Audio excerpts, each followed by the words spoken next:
యాదాద్రి భువనగిరి జిల్లాలో నిర్వహించిన మీడియా సమావేశంలో బీసీ సంక్షేమ సంఘం జాతీయ అధ్యక్షులు జాజుల శ్రీనివాస్ గౌడ్ రాజకీయ పార్టీలకు ఘాటు హెచ్చరికలు జారీ చేశారు. ఈ నెల 16న జరగనున్న 116 మున్సిపల్ చైర్మన్లు 7 కార్పొరేషన్ మేయర్ల ఎన్నికల్లో బీసీలకు 70% పదవులు కేటాయించాలని డిమాండ్ చేశారు.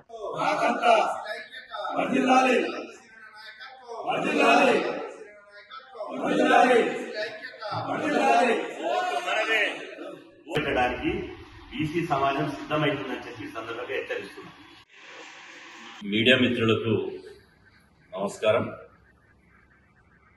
జాజుల శ్రీనివాస్ గౌడ్, బీసీ సంక్షేమ సంఘం జాతీయ అధ్యక్షుడు మరియు బీసీ జేఏసీ తెలంగాణ రాష్ట్ర చైర్మన్. ప్రస్తుతం తెలంగాణ రాష్ట్రంలో మున్సిపల్ ఎన్నికలు జరిగినాయి. నిన్ననే ఎన్నికల ఫలితాలు కూడా రావడం జరిగింది.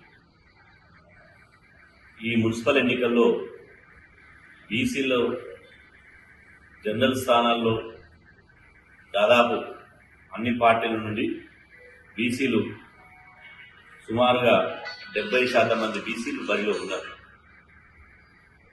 అందుకు తగ్గట్టుగానే బీసీలు 90 పోటీ చేసినటువంటి బీసీలు దాదాపు అన్ని పార్టీల నుంచి బీసీలు ఒక 60% మంది బీసీలు గెలిచారు.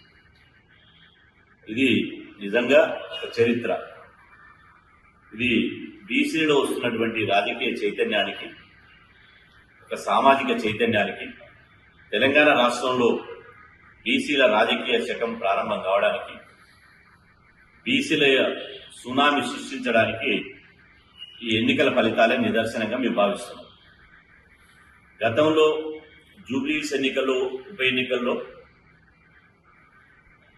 3 పార్టీల నుండి 2 పార్టీల అగ్రకులాలకు ఇస్తే, ఒక పార్టీ బీసీకి ఇస్తే, జూబ్లీహిల్స్ ఎన్నికల్లో ఒక బీసీ బిడ్డను గెలిపించుకోవడం ద్వారా అక్కడ మొదలైనటువంటి బీసీల రాజకీయ చైతన్యం ఇవాళ సర్పంచ్ ఎన్నికల్లో కేవలం 17% రిజర్వేషన్లు బీసీలను పరిమితం చేస్తే 53% సర్పంచ్ను గెలిపించి బీసీల యొక్క ప్రభంజనాన్ని సృష్టించారు. సర్పంచ్ ఎన్నికల్లో గ్రామాల్లో మా సోదర ఎస్సీ, ఎస్టీ, మైనార్టీలను కలుపుకుంటే 86% సర్పంచ్ కాంగ్రెస్ పార్టీకి వచ్చే అవకాశం ఉంది. ఇప్పటికే 85 మున్సిపల్ చైర్మన్లు కాంగ్రెస్ ఖాతాలోకి వచ్చినాయి. మిగతా వాళ్లతో కలుపుకుంటే కాంగ్రెస్ పార్టీ 90 మున్సిపల్ చైర్మన్లు కైవసం చేసుకోబోతుంది. ఈ 90 మున్సిపల్ చైర్మన్లో మా వాటా 60% ఇవ్వాలి. ఇవాళ 90 మున్సిపల్ చైర్మన్లో మా బీసీలకు 55 నుంచి 60 మున్సిపల్ చైర్మన్లు బీసీలకు ఇవ్వాలని కాంగ్రెస్ పార్టీని డిమాండ్ చేస్తున్నాం. మీరు కాంగ్రెస్ పార్టీ 42% రిజర్వేషన్ కల్పిస్తామని హామీ ఇచ్చింది. కానీ జిల్లాలో ఇప్పుడు మాకు వస్తున్నటువంటి రిపోర్టులను బట్టి చూస్తే గెలిచిందేమో కౌన్సిలర్లు, కార్పొరేటర్లు ఎక్కువ మెజార్టీగా గెలిచిందేమో బీసీలు. కానీ మున్సిపల్ చైర్మన్లు, మేయర్లు మాత్రం అగ్రకులాలకు ఇవ్వాలని చెప్పి కుట్రలు చేస్తున్నట్టు మాకు సమాచారం అందింది.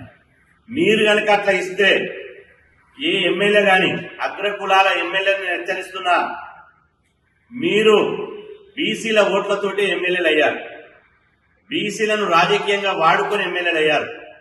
అగ్రకుల ఎమ్మెల్యేలారా, ఈ మున్సిపల్ చైర్మన్ల అవకాశం బీసీలకు ఇవ్వండి.